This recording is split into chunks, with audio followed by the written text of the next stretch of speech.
ఈ బండి సాయి భగీరథ్ అనే దుర్మార్గుడు ఇప్పటికి కూడా పరారీలో ఉన్నాడు. ఆయన వల్ల ఎంతమంది అమ్మాయిలు అఘాయిత్యానికి గురారో ఇప్పటికైతే మనకు తెలియదు. ఎందుకంటే తెలంగాణ పోలీసులు ఈ కేసులో ఏమాత్రం పురోగతి లేదు. కేంద్ర హోంశాఖ సహాయ మంత్రి యొక్క తనయుడు మైనర్ బాలికల జీవితాలను నాశనం చేసి ఇప్పటికి కూడా చట్టానికి తప్పించుకోకుండా పరారీలో ఉన్నారు. ఆయన వల్ల ఇంకా ఎంతమంది అమ్మాయిలకు ప్రమాదం జరుగుతుందో మనకు తెలియదు. అందుకొరకు జర పైలం మన ఇళ్లలో అమ్మలు అక్కలు అందరూ కూడా జాగ్రత్తగా ఉండాలి. లేకపోతే ఎవరి మీదైనా ఈ అఘాయిత్యం జరగవచ్చు. ఈ సైకో ఎవరి మీదైనా అఘాయిత్యం చేయవచ్చు.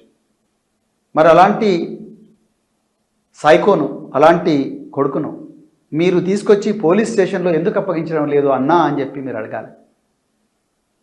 ఆ రోజు సంజయ్ గారు ప్రతిసారి కూడా తన ఉపన్యాసాల్లో అంటుంటారు, సోమవారం మనం ఏ దేవుణ్ణి పూజిస్తాం, మంగళవారం అన్నా ఏ గుడికి పోతాం, బుధవారం ఏ గుడికి పోతాం, గురువారం ఏ గుడికి పోతాం, శుక్రవారం ఏ గుడికి పోతాం అని మనందరినీ సభాముఖంగా ప్రశ్నలు అడుగుతూ ఉంటారు. అంటే వారు ఏం చెప్పదలుచుకున్నారంటే నేను వచ్చిన తర్వాతనే మీకు ఈ గుడి పోవడం అలవాటైంది అని చెప్పి చెప్పదలుచుకున్నారు. బీజేపీ వచ్చిన తర్వాతనే హిందూయిజం అనేది ఈ దేశంలో ఉంది, వచ్చింది అని చెప్పదలుచుకున్నారు బీజేపీ వాళ్ళు. కానీ ఎన్నో యుగాల నుంచి వస్తుంది ఈ హిందూ మతం, హిందూ ధర్మం. అందరినీ కలుపుకొని పోయే అన్ని ఏ విధంగా అయితే గంగా నది అన్ని విధాలు కలుపుకుంటూ పోతుందో ఆ విధంగా హిందూ ధర్మం ఎన్నో రకరకాల భావజాలను తనలో కలుపుకుంటూ పోతూ ఉన్నది. కానీ ఈరోజు మనమందరం కూడా బండి సంజయ్ గారిని ఈరోజు ప్రశ్నలు అడగాల్సిన సమయం ఆసన్నమైంది. హిందూ బిడ్డలుగా